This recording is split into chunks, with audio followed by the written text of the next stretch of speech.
I think one of the things that people struggle with is the human brain is so wired to be very black and white or very all or none in the way it approaches so many things in life. And so when we try to think about lifestyle and nutrition change in that same way, that we're either, eating well or we're eating awful, or we're like, on a cleanse, or we're like, eating, sugar till the cows come home. When we approach nutrition that way, it's just destined to fail us. And so progress, not perfection, is always the way that we're going to come at people's healthy eating goals.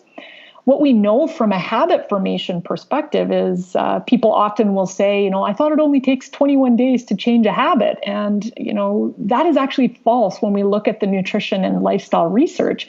It actually takes on average 66 days to change a habit. And that's an average. The range is actually somewhere between, I think, 18 and a couple hundred days to change a habit. And so oftentimes when people burn out with maybe their new habit to try and eat breakfast every morning, maybe they've skipped breakfast for 20 years of their life and they're working on that new habit, if they haven't been able to sustain that for a good several months, they haven't built it into habit yet. So, and I tell you this not to be like, oh my gosh, there's no way I'll ever change. But I tell you this so that for those of you listening, when you initiate a new change, cut yourself some slack. It's going to take longer to anchor that into a habit than you think.